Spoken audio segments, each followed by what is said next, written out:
Hi, Anti-Society! Welcome back to the Antisocial Planet, and today we are reading episodes 11 and 12 of Tower of God.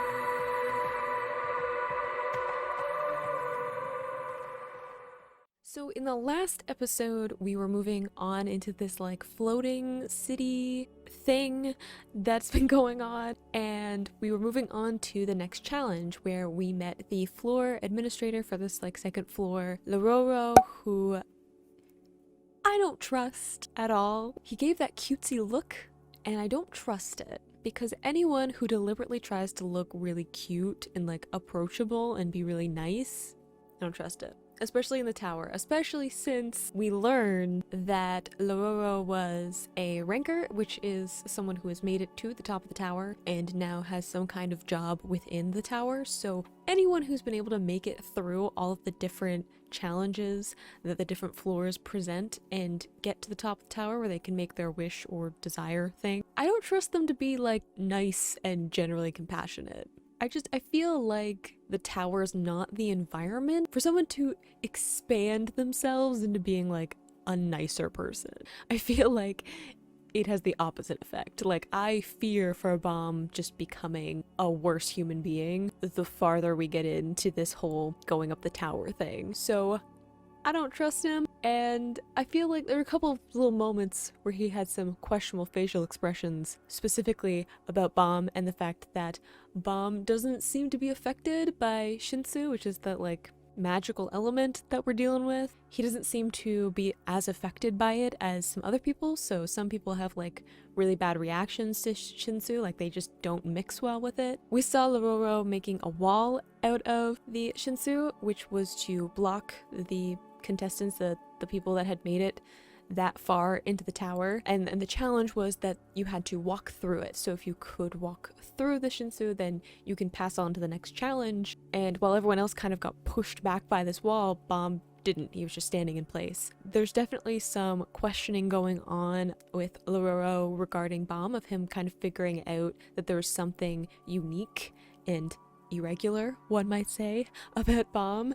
And we got a little bit of a conversation between the two of them about like who the other rankers are and whether there are other irregulars, which we got introduced to a couple of names, and you know, that there's the possibility that Bomb could meet and interact with other irregulars. We've also heard that they're quite like violent though, and they're kind of dangerous. Like, not all irregulars are, but there's definitely a reputation to them being dangerous, so it makes me a little bit nervous at the thought that Bomb might meet them.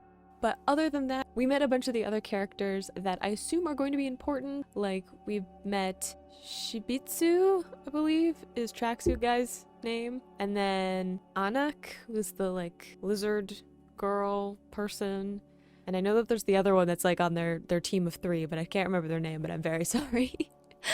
And we met some of the other characters, like a guy who was always asleep, which, I mean, I vibe with.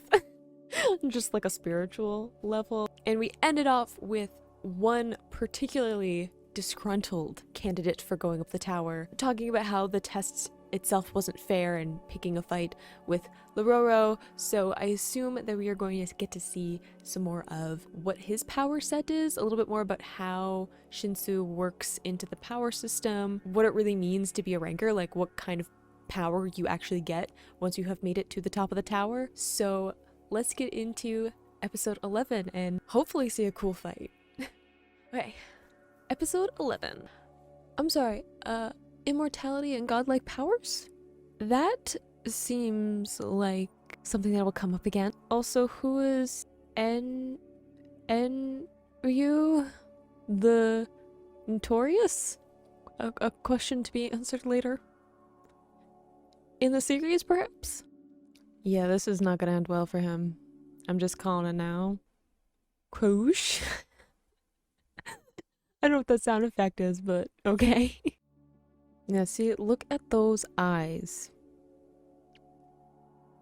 Not to be trusted. Which brings into question, like, how much of what he told Mom earlier is legit. I assume, I like, see, my trust isn't that I think he would, like, straight out lie, because I don't think he would really benefit from that, but I don't trust the whole kind, let me just tell you all of this information thing. I just feel like him just telling Bomb a bunch of stuff feels fishy to me. Oh, so it gets worse. So there's more Shinsu the farther you get. Ooh, that's kind of like, you guys have seen the anime Made in Abyss, but like reversed, I guess, because in the Abyss you like have to travel down through all of the layers.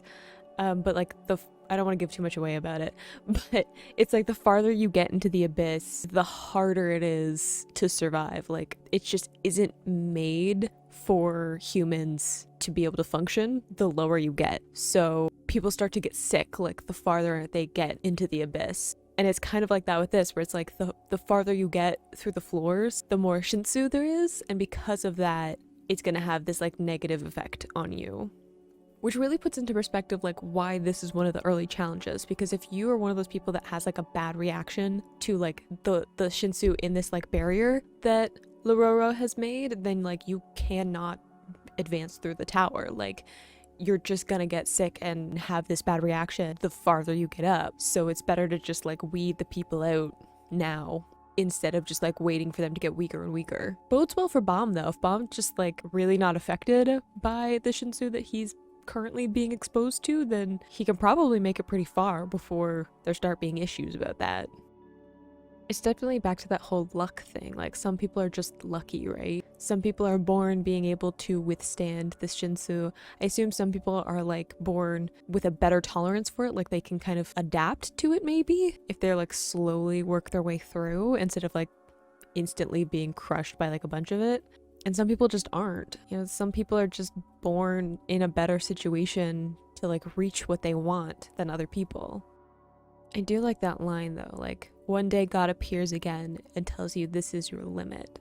And that's like, it's such a disheartening thing to know that there's like a limit to what you are capable of. And like, I'm the kind of person where like, I believe that I like to be of the mindset that I can do whatever I want as long as I like put in the effort for it. Like if you put in the time, if you put in the effort, like eventually you can master something and get the thing that you want. But there's also just stuff that I cannot do. Like there are things that I will never experience, that I will never understand, that I will never be able to accomplish simply because I was born in the place that I was born, to the family that I was born, at the time that I was born. You know what I mean? Like, and I had specific series of interactions with certain people on certain events and like made certain choices that there's just things I will never be able to do. Like there's a limit to that, you know, partly based on my decisions and partly just based on like the chance of where I was born and the family I was born into and stuff like that. So it's definitely a harsh lesson, especially when you like have something like the tower where it kind of promises to grant any wish, any desire, like you can have everything that you ever wanted, but only if you can make it. Like only a select few can make it. It mirrors a lot of what happens in like real life too. Like you can see these people who do these amazing and wonderful things and they're like super famous or super renowned in whatever field they're working in, or they just like they do something really remarkable and you can think, wow, like I would love to be one of those people, but there's so many people that failed in order for that person to succeed. I didn't plan to be this cynical this early on in this reaction, so I apologize, but it got me in my philosophical mindset now, and maybe there'll be some humor. Let's keep reading. Oh, he just wants to make it so bad. And like, I feel like he has the can-do attitude for it, but does he have the like actual strength and skill to make it happen? Or even just like the luck, right? Like, is he gonna be one of those people that can deal with that much Shinsu? I feel like he's gonna be the underdog story of this, and I really want to give him a hug and protect him. Okay, so now they're like on the same wavelength. We're not like picking on each other anymore. Hey, Bomb's team made it. I mean, I assumed that would happen. They said like Rock has dealt with Shinsu before, so it doesn't really affect him, and then Coon seems to have something going on that makes him really powerful, so... Is he not going to be able to take his suitcase with him? The mysterious weaponized suitcase? What do you want more? Do you want to make it through the tower, or do you want to keep your weapon item thing? Oh no, he got it through. Okay, maybe it was just like harder for him to do that. It might just be like there's something about like what's in the suitcase that's blocking it. I would like to know what's in the suitcase. This lies. can sense it coming. See, that's what see, I've sort of by default decided to trust Coon because I'm like, that's who Bomb has. I guess he has Rock too, kind of, sort of, disgruntledly. But it's not like not the same, and I'm like, I want Bomb to have a friend, like a real friend, because the only person we've really seen him interact with is Rachel, and I already talked about how like it didn't seem like a healthy relationship. It seemed very manipulative from Rachel's side of things. So I just want him to have like a real friend so bad, but I also don't trust Coon. Because I'm like, I remember at the beginning when we like first got introduced to him, and I'm just getting some not great vibes. Maybe he'll develop and, you know, become his own person in the way that I said that Bomb probably would. Like he'll develop as someone independent of his family in this case. Maybe it'll be like a Killua thing if you guys have seen Hunter x Hunter. Killua became a much better person. Not a great person, but a better person once he spent some time away from his family. So maybe it could happen with Coon too. Maybe. I can be hopeful. Yay! Tracksuit guy made it! Also other girl. Ooh, Hansung's examination? Who's Hansung? Is this like another administrator or something else? Yellowy? Is that the name we're going with? So, red-haired guy who was picking a fight with the younger one with the pretty eyes. We had the two characters that were like picking a fight with each other, but the guy with the red hair was like specifically instigating the fight. Their teammate with the giant bird thing with all the eyes. I don't know what to refer to people as. There's so many characters, and I only have a handful of names. That's true, wasn't it? Like he was kind of like underground. The brief part that we saw of him, like where he grew up, it was like it was either like underground or some kind of like cavern or whatever. And like the reason Rachel wanted to go to the tower was because she wanted to see like the sky and like outside. Oh, he is so cute. Oh, precious Bomb. This tower is just going to ruin him, and I'm gonna be so upset. I'm sure he'll become like his own person, and it'll be like this great development and learning experience for him. But he's so cute. Stars are just a legend. Are there not stars where Coon is from? Are there not stars in this universe in general? There should be stars. That's what keeps universes together, or helps keep them together. Well, okay, there probably aren't stars in this instance because the tower is weird, but I assume that there's stars somewhere. Maybe Coon just hasn't seen them. Is Coon from somewhere within the tower? Because there are people that just like are born and live in the tower, and then there are people that aren't. So like maybe he just doesn't know. Poor Bomb, crushing his dreams. Just let him be an adorable, curious little boy. Uh-oh. Rock looks like he's about to pick a fight with somebody. He's been really quiet for like the last few chapters, and it's freaking me out a little bit. I'm used to him screaming about turtles. See, you have a creepy smile too, and you're lit from underneath your face. Never trust someone who is lit from under their face. Never. It's always bad. Is the test dangerous? Yes. Yes, it's dangerous. We've literally already had a death match. Like, it's dangerous. All of it's dangerous. Maybe I shouldn't have been concerned about red-haired dude, because it looks like he might have not survived this test. Hello? Yeah, that doesn't seem shifty at all. Definitely a trustworthy person right there. I feel like Coon is a really intelligent person. Also, there was Anak, who seemed to be pretty smart, and Dude who's always asleep seemed to be one of the more intelligent ones.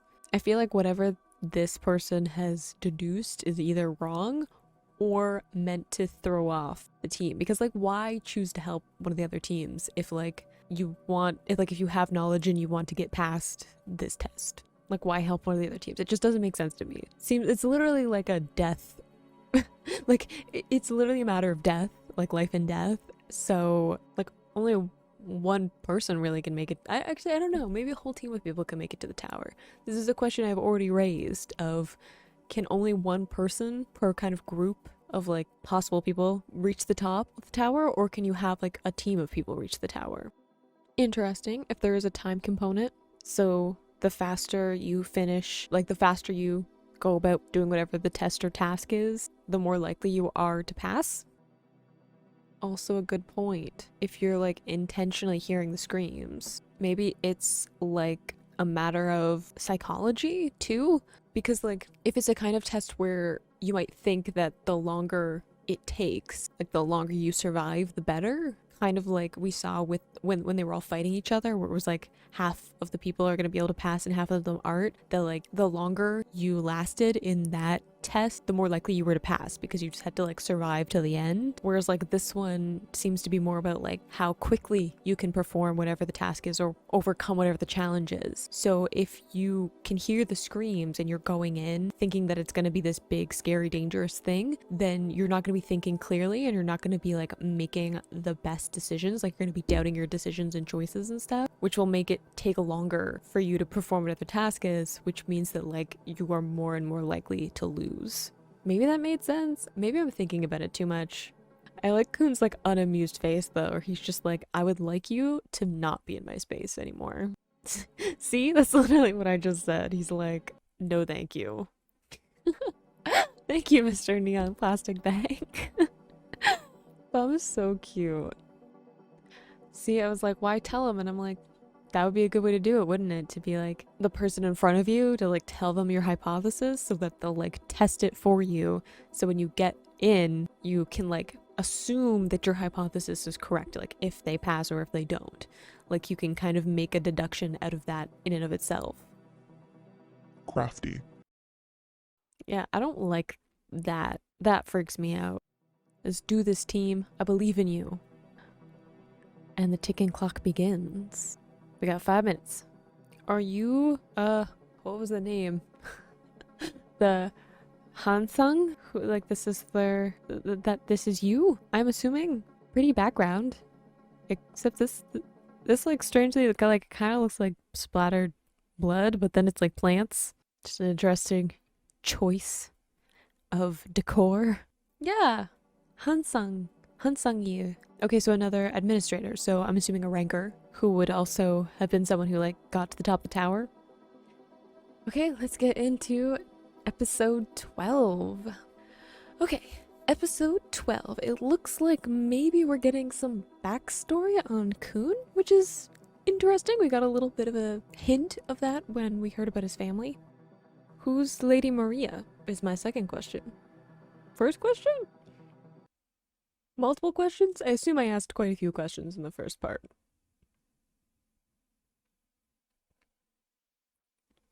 Anyway.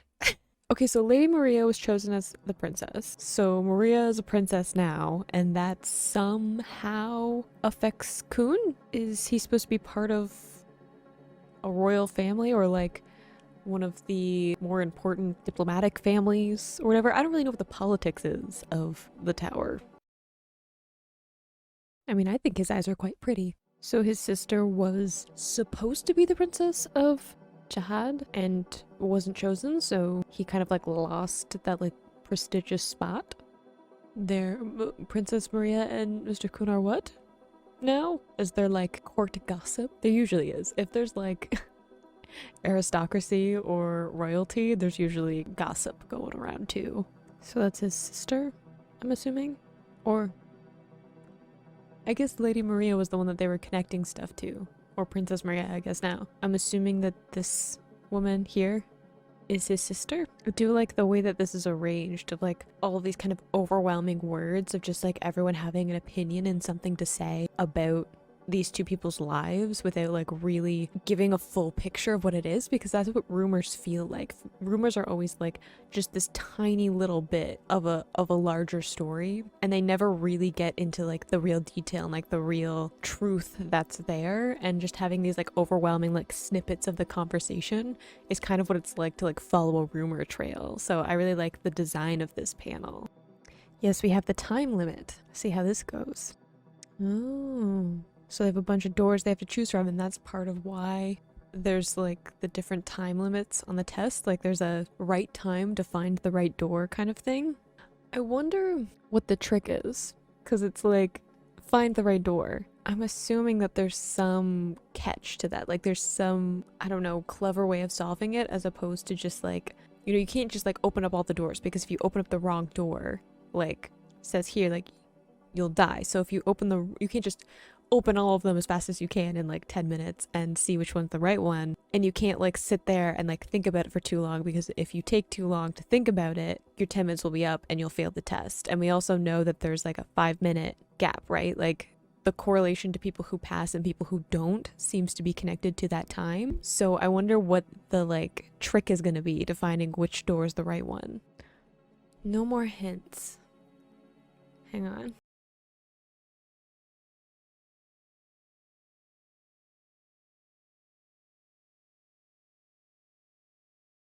I almost wonder, because it was like there were 12 doors, so I was counting them to see if there's actually 12 here.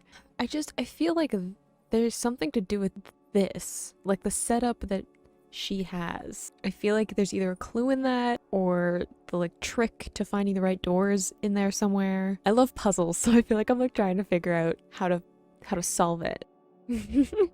Rock just being like, these tests are dumb. Look at my rage. I love Rock.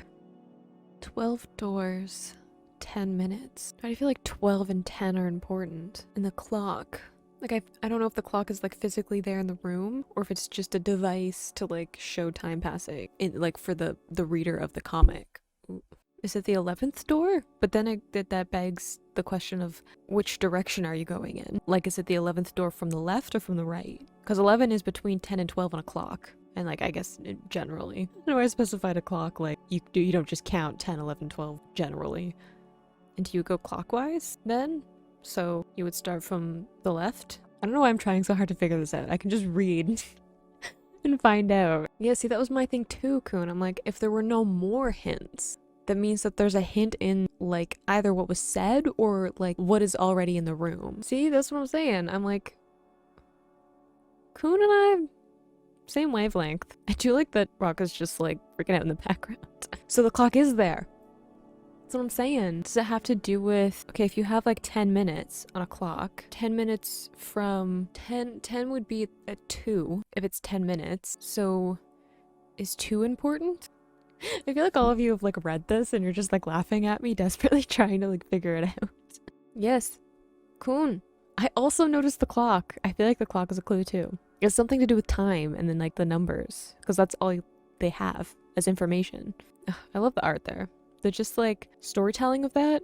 It's kind of like what you get in like film. So if you learn anything about film theory, and I don't want to talk about this like I've ever extensively studied film theory, but part of it is like, how do you set up a shot? So if we start here where there's already someone drinking a cup of tea, you can start there and just kind of get into the scene really quickly. But having a couple, like a few shots here of just the 1, 2, 3 shots of the tea being made sets up the story. So it tells a little bit of a story of like how you get here. And it's more work if you're like trying to draw a comic book or make any kind of like video format storytelling. It's more work to kind of get those like B-roll kind of shots, but just taking those quick, it only takes a few seconds to just set up that story. It just gives some like continuity of like, I don't know, if you just have someone holding something suddenly in a scene, it doesn't quite set you up for that scene. It's kind of like when you switch like settings, environments in a film.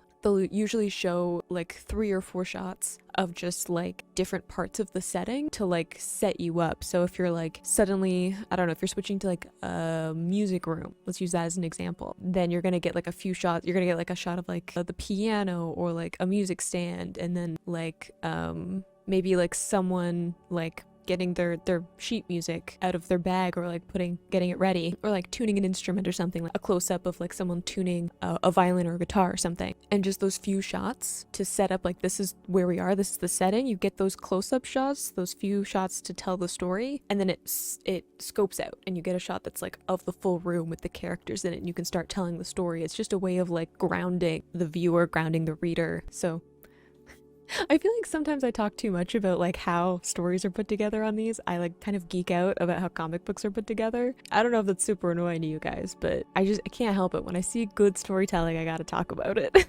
Is the hand gonna like point to the right one? Is also my thing with the clock. We go back to like solving puzzles. This is kind of like an escape room. of like, is it because the hand's gonna face a certain way at 10 minutes? So does that dictate like which door it is? Like, is it gonna point at the right door? Because they're kind of like in a more like half circle form. And I don't know if that's just like an artistic choice to like bring some scope to the room, or if it's like that's actually how the room is set up. So if it's like half rounded, then you could like fit a clock face in. And since like 10, 12, and like 2 would be the 10-minute mark, is kind of like fits into that half circle, right? If you put the clock down. Am I thinking too much about this? I hope like any of my thoughts are like even slightly correct. I will be so proud of myself. I like solving puzzles, but I'm not always good at them. I'm great at like mystery shows though, like crime dramas and stuff. I'm great at figuring out who done it, like really early on.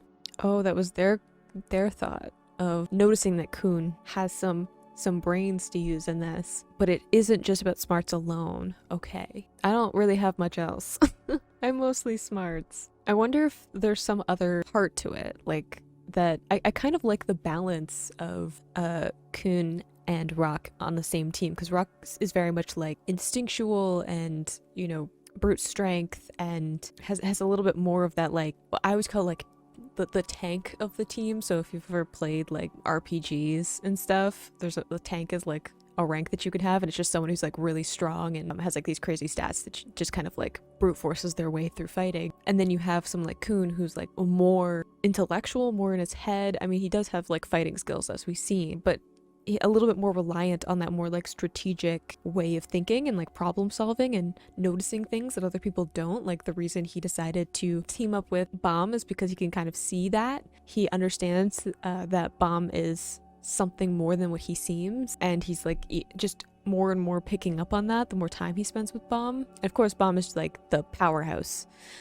of the group, and a little bit of the heart, I guess, because he seems to go more by, he has a little more innocence to him. True. See, that's my thing too. I'm like, why is there a clock? Especially if they have the timer, like they can have a timer with them, like with the other tests. So why a physical clock, and why an analog clock, right? Like, because you have a digital clock, which is kind of like what the like orbs that they have with them use, and then you have an analog clock. So I'm like, there must be something about the physicality of the clock that's important to the puzzle. I'm too into this. Yeah, the 5-minute thing, because it may or may not be true, but do you have to use the full time? Is that part of the puzzle too? Because you can only choose the one door. Like, you either choose the wrong door and fail, or you choose the right door and pass, or you don't choose any door and you fail as well. I feel like this is also where I'm at, where I'm like, I'm overwhelmed by multiple possibilities. What does the 5 minutes mean? Half of the time. 5 is half of 10. I can just feel the like desperate energy with like all of this stuff going on. Again, I feel like that's, I talked about it before with the like rumors and like people having comments and stuff, but I think it's also just a good representation of like Coon's mind, like going from his perspective for most of this episode. And just like, there's just so much going on and so many different layers of like how he's thinking and solving this issue. I totally get that. My brain goes crazy, like fires off at its own speed. See, like this I understand. Ooh, follow-up thought. The right door. What if it's not that difficult? Like, if you can only pick one door to get out, can you not take the door you just came through? Like, you just have to get out of the room, right? That's the test? So you can just leave, can you just leave the way you came? Because you know that that door leads out? Is it one of those puzzles where you like overthink it, but it's simple? Ooh, Rock got one, opened one. I hope this is because he like figured out how it worked. Like, I really hope that like while Coon was like overwhelmed with stuff, Rock and Bomb were just like problem solving on their own. Because Rock's been like very quiet over the last little bit, and like it feels more like observant than anything else. Like, I feel like he picks up on more stuff than he might seem, like on the surface level. What if there isn't any wrong door, too, is my other thing. I feel like I'm thinking too much about this. I also feel like this is about to end and I'm just not gonna get answers. They passed the 5 minutes. Is it like one of those things where like you need to not get overwhelmed with it? Like, you need to be able to like act quickly? The fact that Rock is just like let's just pick one and see what happens. Because he's like, trust no one is like Coon's like whole thing. He's like, don't trust anybody in this. But he is choosing to trust Hong Sung, and like that what they're saying is actually the rules and like actually how the challenge works. My brain hurts a little bit. And it's over. I'm not gonna get answers yet.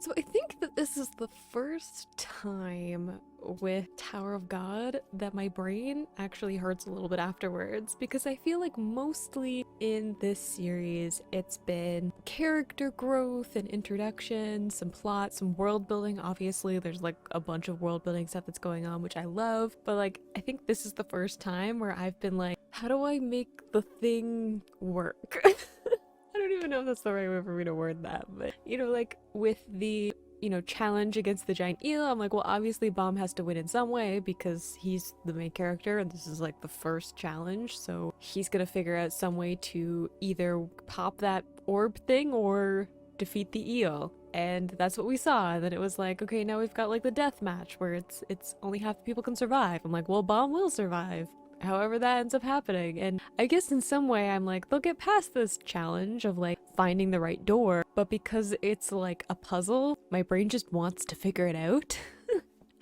I want to do it myself before they figure it out, which is always how I'm like with mysteries and like puzzles of any kind. I always want to figure it out before the characters do. I think I'm going to be contemplating this puzzle for the next little while before I go on to the next chapters of me just like conspiracy board style trying to figure out what all of the clues mean. I might even go back through the chapter and like see if I can solve it. I just want to be right. This is a lot more about me than anything else, but I did like that we got to focus a little bit more on the last part of the chapter 12.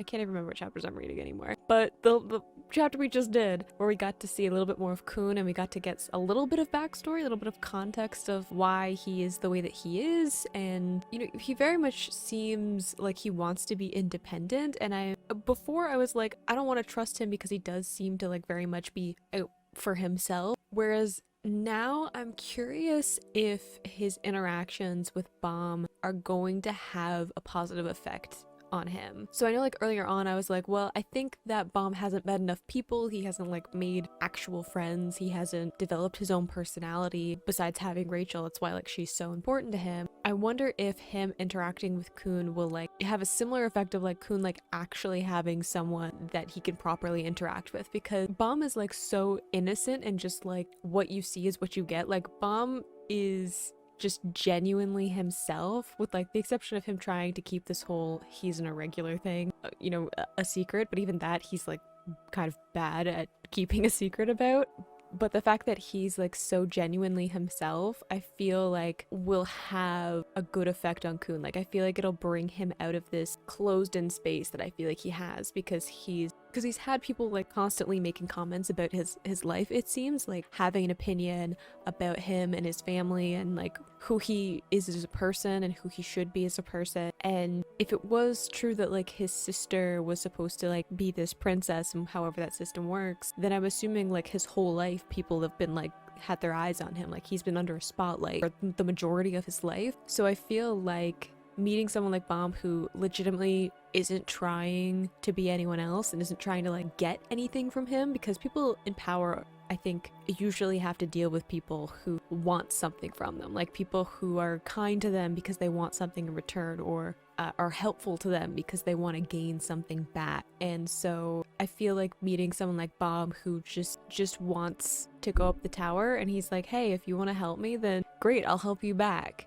Like that's how it'll work, I think, with Bomb. I think that that's a good relationship to have. I think a similar thing with like Rock, because Rock is like just he feel like he's just himself. Like I feel like you can't be the kind of over the top character that Rock is without just that being who you are. I feel like that will also be a good thing. Like the fact that Coon is like with two people who are just like, this is who I am. I feel like that will build some trust with him that he probably hasn't experienced with a lot of people, and maybe will shift him into like being more honest and genuine also. Like he feels very closed off and very like protective of his thoughts and his feelings, but I'm interested to see like kind of how he develops as a person. I also want to know more about Rock, because we haven't seen a whole lot of him in the last few chapters, and I mentioned that at the end of my last video about how he wasn't really the center of it. We get a little bit of comedic relief with him, but I also feel like I was saying before, there's more going on with him like intellectually than it seems, because I feel like even though he's been very quiet, I also feel like he's observant.